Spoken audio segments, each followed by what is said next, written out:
Good morning po. Ayan, tayo dumako po sa ating morning devotion.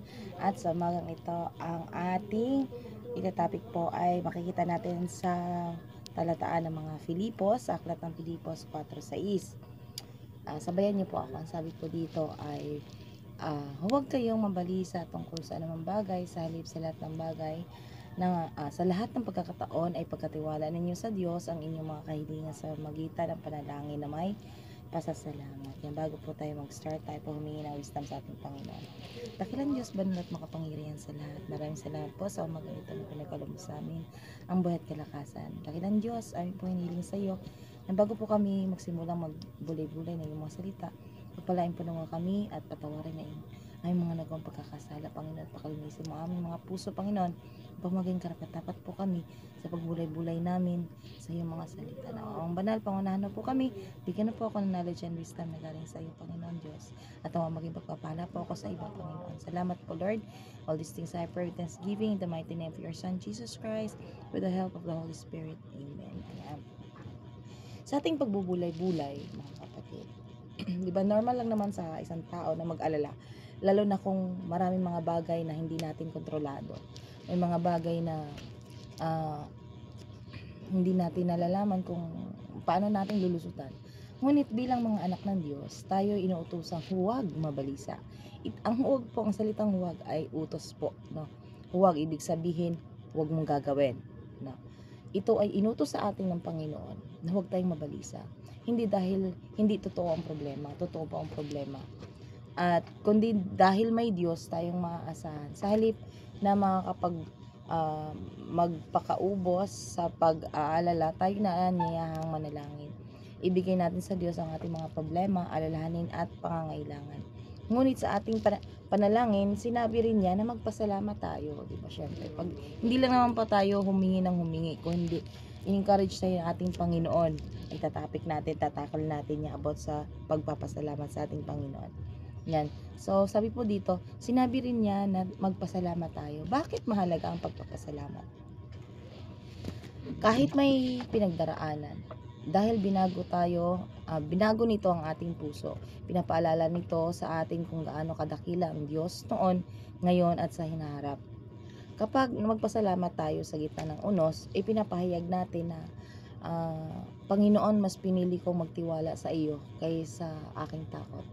May mga bagay at pagkakataon na mas nangunguna yung takot natin, pangamba, at yung mga alinlangan sa ating sitwasyon.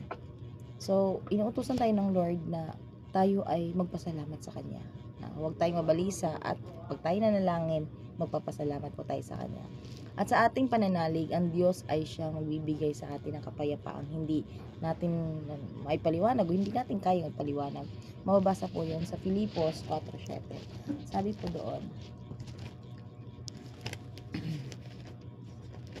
Filipos 4:7, sabi po dito, at ang kapayapaan ng Diyos na di masayod ng pag-iisip ay mag-iingat ng inyong mga puso at ng inyong pag-iisip kay Kristo Jesus. Yan. Ngayon, nais kong i-reflect po sa ating sarili, mga kapatid, yung ating devotion ngayon na huwag tayong mabalisa at magpasalamat tayo sa Panginoon. Ano ba ang bumabagabag sa ating mga puso ngayon? Financial, sakit man, kung ano mang pinagdadaanan, ito ba'y makakapaghiwalay sa atin sa pag-ibig ng ating Panginoon Hesus Kristo? Hindi. Ilapit lang natin sa ating Panginoon sa magitan ng panalangin na may daing at pasasalamat. Next question, naipanalangin ko na ba ito sa Diyos? Syempre, pag financial minsan, kasi tayo, pag financial po yung problema natin, ang nauna po nating naiisip kung saan tayo utang, kung saan tayo makakahiram, kung paano tayo produce ng pera, kung paano, anong gagawin natin. Lalo na sa mga, marami sa atin na walang hanap buhay at nag-iisip na kung paano kumita at matustusan ang kanilang pang-araw-araw na pangangailangan. And pangatlo po natin question, sa kabila ng lahat, ano ang mga bagay na pwede kong ipagpapasalamat sa Diyos? Sabi nga po ng mga pastor, no, pagka yung nagpe-preach, may mga pastor na nagsasabi, every gising is a blessing, at lahat halos ng mga pastor ay nagsasabi nun, every gising is a blessing. Dahil hindi lahat nagkakaroon ng pagkakataong magising.